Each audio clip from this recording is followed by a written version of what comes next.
तुमचं budget end of the month बिघडतं का? तुमचे पैसे एंड ऑफ द मंथ उरत नाहीत का? हॅलो फ्रेंड्स, मी रुपाली. माझं यूट्यूब चॅनल नॉलेज का कटोरा मध्ये आपल्या सर्वांचं स्वागत करते. आज मी आपल्यासोबत फायनान्शियल लिटरसीवर एक व्हिडिओ शेअर करत आहे. तर जरूर बघा माझा हा व्हिडिओ फायनान्शियल लिटरसी. त्याला शेअर, लाईक, कमेंट करा आणि माझं यूट्यूब चॅनल नॉलेज का कटोराला सबस्क्राईब करा. चला तर मग सुरुवात करूया. फायनान्शियल लिटरसी म्हणजे काय? फायनान्शियल प्लॅनिंग कशी करायची? हा आपल्यापैकी जवळपास सगळ्यांनाच पडलेला प्रश्न आहे. तर मग आता ही सुरुवात कशी करायची?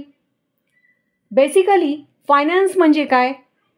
त्याला जो मेन फॅक्टर लागतो तो आहे मनी, पैसा.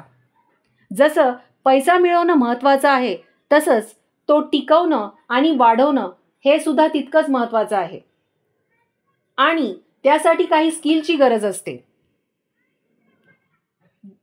तर मग त्यासाठी आपण काय करू शकतो? सर्वात आधी आपल्या बेसिक गरजा, आवश्यक गोष्टी कुठल्या आहेत त्या ओळखा. आणि त्यानंतर तुम्ही जर फायनान्शियल प्लॅनिंग केली तर ती तुम्हाला सहजपणे जमेल. आता उदाहरण द्यायचं झालं, समजा माझ्याकडे 5,000चं बजेट आहे आणि मला शॉपिंगला जायचं आहे. जर मी शॉपिंग केली आणि मी शॉपिंग करून जेव्हा घरी येते आणि मी बघते माझ्या शॉपिंग बॅग्समध्ये, तर ज्या लिस्टमध्ये वस्तू आहेत त्यापेक्षा जास्त वस्तू मला दिसतात. आणि त्याचप्रमाणे 5,000चं जे बजेट आहे ते ऑफकोर्स बिघडतं, वाढतं आणि ते 5,000पेक्षा जास्त होतं. जवळपास सगळ्यांचाच हा अनुभव असेल. जेव्हा तुम्ही शॉपिंग करायला जातात तेव्हा आपल्याकडे आपण अनावश्यक गोष्टीसुद्धा सोबत घेऊन येतो आणि मग आपलं बजेट बिघडतं. आणि मग एंड ऑफ द मंथ आपण हाच विचार करतो की आता माझ्याकडे पैसे नाही, आता काय करायचं?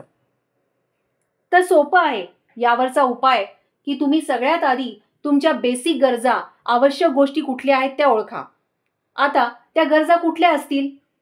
जसं की तुमचं EMI, जसं की तुमचे बिल्स, जसं की स्कूल फीस, जसं की तुमच्या कुठल्या पॉलिसीज किंवा एखादं इमर्जन्सी जर तुमच्याकडे आली तर ती. या सगळ्या तुमच्या बेसिक गरजामध्ये येतात. तर हा झाला तुमचा आवश्यक गोष्टींचा खर्च.